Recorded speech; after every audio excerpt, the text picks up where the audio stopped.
back, everyone. This is Spiff joining Night of Misfortune, bringing you this round 3 match here on Emerald Crater.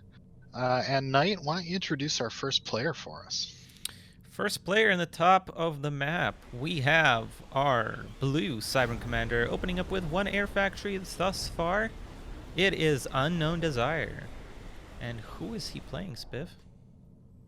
Down here on the south side, spawning in as the orange UEF commander, we have Polarbearz, who's also started with a couple of quick air factories here. Yep, I think overall correct way to open for both players. It looks like Unknown is actually getting an engineer first out of that air factory. Might be a little bit of a dangerous proposition and then going into research. But I think he knows what he's doing. It's also curiously his pick. It's, I think, a dangerous thing to pick such a map against UEF, against a person that knows who that he's doing. And I know I just talked about Cybern having an upper hand even against UEF on this map, and Polar sees this research station, so I think he knows what's going to be happening here. So it's dangerous against such a good player such as Polar, but I think anything is going to be dangerous against Polar, huh, Spiff? Yeah, Polar's a very good player. Was the best player around for a long time. I think he might still be a little rusty now, but yeah, definitely one of the scariest opponents to go up against. Yeah, both of these players have dominated at one point or another. Unknown also had a very good time around, I think, 16 or 17. That's when he was at the top shape, I think. And in Polar, just always dominating, obviously. Not so much in SCS so far. Of course, he did win the last tournament that we had for this. But to be honest, there weren't a whole lot of opponents that he had in that tournament. But nevertheless, he's doing very well. He's second in league, and his previous achievements cannot be understated. Definitely one of the GOATs. It looks like he's already transitioning into bombers after seeing no air from his opponent. And Unknown still doesn't have, or he paused his air production completely. And he didn't finish that energy generator. Yeah, what's happening? I mean, he had to have suspected this, right? Like, he picks this map, he opens up with only one air factory, so what could possibly be the plan here? Anti-air stations? I don't know.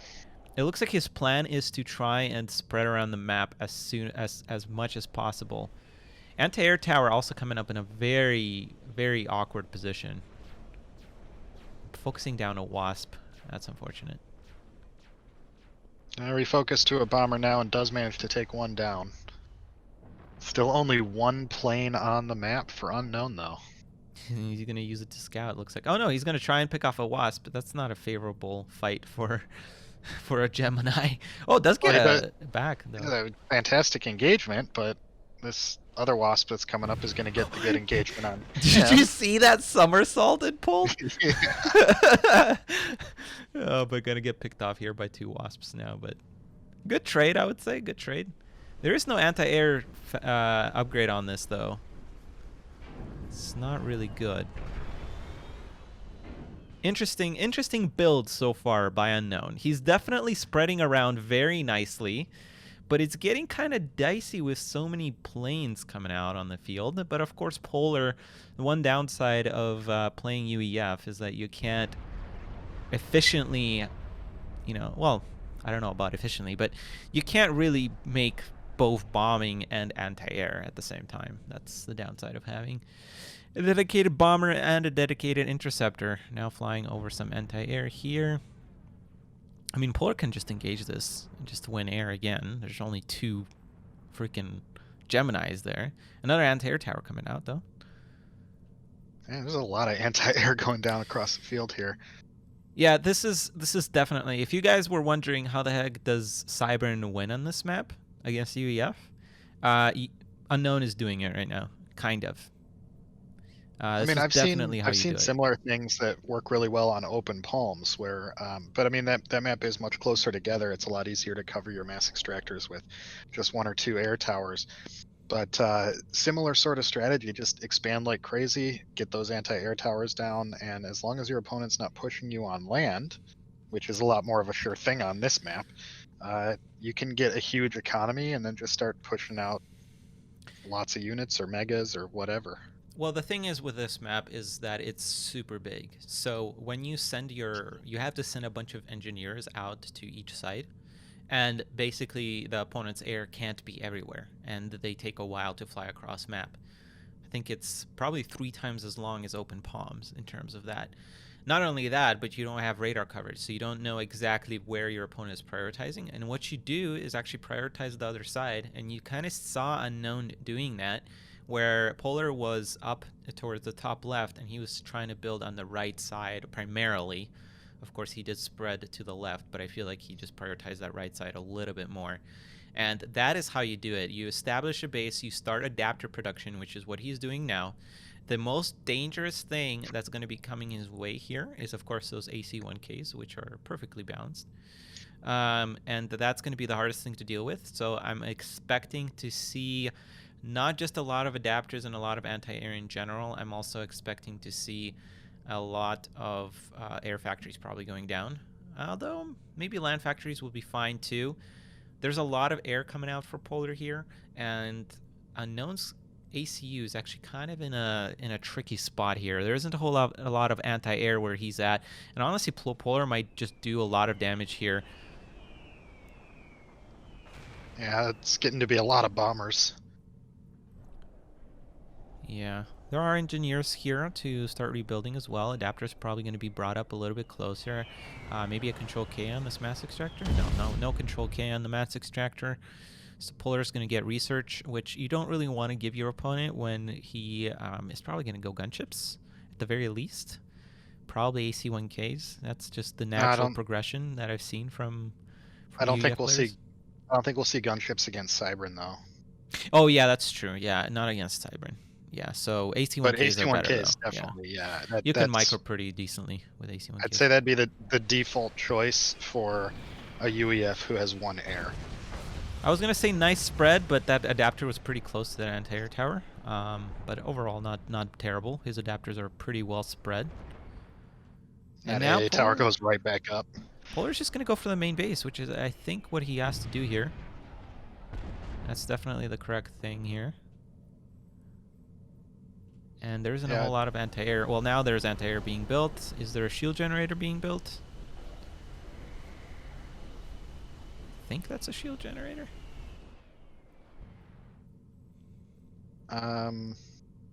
Oh, look at that find by Unknown. He's intercepting those bombers over here. Polar's bringing back his wasps, but I think Polar's going to lose a lot of these bombers here. Oh no. Oh no, no, no, no. Wow, what an interesting game. Yeah, this is why we cast this match. These two players are absolutely incredible. Unknown is really good, and obviously Polar is incredible as well. So it's just the little things they do. Polar's laying down a lot of energy right now, so that tells me he's preparing for an experimental, almost certainly an AC-1K. Polar's wasps are again out of position there. Yeah, and Unknown, I feel like Unknown's commander is kind of in trouble here. There's a lot of AA there, though. That's true. That's true. I don't know. I would like to see a couple adapters there. A lot of air starting to be put down by Unknown. I think he's preparing for that AC-1K. Yeah, and also now that he's got a pretty good spread of anti-air, he's got a lot of places where his air can fight, even though it's behind in terms of numbers. Right. So setting up those safe zones is really what allows the Cybran to stay even on air when they've fallen behind early like this. Setting up those adapters and those towers. Polar is going to try and bomb this blob. Unknown sees it and splits it decently well. So Polar might not even go for this. No, looks like he's going to commit split. The blob is almost entirely adapters, though. Yeah. Nice split. Did he get anything there? Oh my Yeah, goodness. he got a couple, I think. Yeah, but not Maybe enough. one. This is a great trade. Even if Unknown just loses everything here, this is a great trade. Polarbear calls GG. Yeah, this is how you win a Cybern, guys. Yeah, Unknown played a very, very good game. I mean, I was questioning kind of the early build, but I think that's exactly what you do. Very nicely done by Unknown. A 1-0. We're gonna go to game 2, which is Arctic Refuge. We'll be right back. Don't go anywhere. Welcome back, everybody, to game 2 on Arctic Refuge. I'm joined by Spiff. Please introduce our player. All right. Well, starting up here at the top this time, spawning in as the blue Cybern Commander, we have Unknowndesire dropping down a quick air factory here on Arctic Refuge. So another air opening here, but we'll see if he, actually goes into air production or just builds a scout or two like he did last game. And Nite, what's going on the other side of the map? Who have we got over there? On the other side of the map, we have none other than Polarbearz spawning as his typical orange color. And once again, UEF, of course, this is a one-faction tournament, which means you can only pick or only play the faction you pick. And he is placed down an air factory and a land factory. This is more of a typical Polar build that he has been honestly doing 80 to 90% of the time that I've watched his games. You can pick random though, right? Yeah, but it has to be declared at the start of the tournament. Right, so right. There are a few players that I believe are playing random. How many players do we got random? 2. Well, technically 1. One of them didn't play, so. But yeah, random is valid, but I think players are realizing more and more that random is not the way to go because it's just too hard to consistently win. So initially we saw Iron Commander playing random, which he still does sometimes, I think, but it's, I think, more to hide his strategies sometimes or just try something new. So, or just for fun. Or for fun, yeah, you're right. He was actually going to play this tournament, but he had to drop out. And when he did register, he put random. So I was like, Iron, what are you doing? But he did win the league, so he doesn't really care about these opens. These opens, if you win them, you get a qualification seed to the season final, which, by the way, is coming April 17th. So it's coming 3 days ago. Y'all missed it. Yeah, you missed it. And we have, there's a tournament next weekend that's going to be happening. So it's not my tournament, but of course, feel free to sign up for that one. And then there's a 2v2 tournament the weekend after that. So definitely sign up for that. And then the weekend after that, we have the qualifying round for the season final. And then the weekend after that, we have the season final. So non-stop Subcom 2 coming your way 24/7. No, not quite 24/7, but once. I mean, it does go on YouTube, so you can get it 24/7. Exactly. There we go, Spiff. That's why I got you on here. Yeah. Yeah, that's the lawyer brain for you. There you that'll go. be $250. 250. Damn. Yeah, for $250 an hour or any portion thereof. You took up 30 seconds of my legal time, so $250. Pay up. Damn, dude. I'll take a rain check. I'm moving to Mexico. I can't afford that shit. You can't all right. escape the long dick of the law. Teach me. Step 1, go to law school. Yeah. So it looks like Unknown isn't really mixing it up for this game. He's overall going the same strategy here. The most dangerous. This is a very Zergy build here. Yeah, the most dangerous part of this is holding this push of Polarbear that's going to be coming straight down the center. But if this fails, I think it's good game. Because that air is not going to do much. It's going to pick up a mass extractor, maybe 2, maybe even 3, but that's not going to be enough because Unknown is just spreading around everywhere at this point. And yeah, there's a big force here for Polarbear. There's no point defense for Unknown, so this is all going to come down to micro. Unknown, I think, is pushing a little too much. He does turn around. He got a lot of damage onto that ACU, but didn't pick off any units. Yeah, and a bombing run is going to come in here as well now that that air tower is gone. Nice. And Polar's managed to more or less equalize the ACU damage as well. Yep, and now going to transition into point defense push. And, you know, there is a play here that Unknowndesire might be going for, and it's just to basically try and waste as much time as possible while he builds up his expansions on the outsides of the map. But I think that's just too big of an advantage, and his commander is right here. Maybe go for a nice bit of micro here. Look at that. That's how you dodge point defenses, guys. Not enough though. There's too much here. Too much. Does take the opportunity to pick off that other tank there. Pays for it with a couple of bots. Definitely does slow down quite a bit, Polarbearz. Oh, his rally! Watch you rally point Unknown. Yeah, Unknown is playing really good. I mean, he's been practicing a lot. I think definitely prioritizing, trying to be good again. So you can just see that in his gameplay. With the shorter rush distance on this map, though, the same strategy that worked on Emerald Crater is he's having a harder time holding in the middle here. That factory shield does go up, which is going to be nice. I think that might save his butt here. For a little bit, but those MMLs are going to pick it off. God, I hate MMLs. Oh, man. So strong. But yeah, I mean, I still think this was a little delayed tactic, but he's actually not expanding as much as he used to. Of course, does have to start building production buildings now, but yeah, I mean, this is hairy. I think this might be a draw, to be completely honest. I mean, 1-to-1 draw, not a game draw, not a map draw.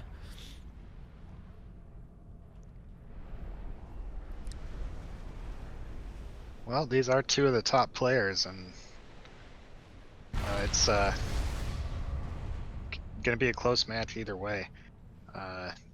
Unknown is certainly not out of it yet. He still has options here, but he is on the ropes. I think Unknown focused a little too much on micro there. I think if he macroed behind the lag, or not the lag, he was lagging Polarbearz in the center. That was, I think, now clear. If he built these engineers earlier and built up these factories earlier, I think he would be in a much better position. And maybe that's just my StarCraft talking, but the one thing here is that Polarbearz ACU is not here, actually, so Unknown is going to push forward. He actually has 1 star in that ACU, so it's a little beefier. It's just no mistakes on the micro, I feel like. Just absolutely wonderful. Engineer getting picked off on the bottom, though. No more air production from Polar, so that's all you're going to get. Land factory goes down, and I think that is going to be it. Yeah, I think so too. There's not enough land here. It's too much, too big of a break for Unknown to in terms of production there. That's why I said there needed to be production on the back end, something to support the fallback. Yeah, I think this was a brilliant push by Polar. He recognized what was going on. He had the air to scout out that there was expansion in both directions, and he said, you know what, my opponent's going to have a weak center. I'm just going to push. Yeah, and this, I think, keeps things relatively close in the table. Like, now it's up for anybody's win. So it might come down to the... I was going to say the other thing, but it's the Buchholz value. So yeah, it's going to be very entertaining last 2 rounds, and we'll try to bring you some new players, but we might have to focus on the creme de la creme here. So apologies if you didn't get cast this time around, but I think we did a overall good job covering most people. I think we've ended a little early, so we might jump into a game just in between to cover. So we might be back soon, or we might just wait for round 4, but stay tuned. We'll be right back. If you're still watching, give a thumbs up to this video. If you liked the video, leave a comment. If you loved the video, please subscribe. And if you are blown away by it, check out my Patreon page. This has been Nite. Take care and peace out.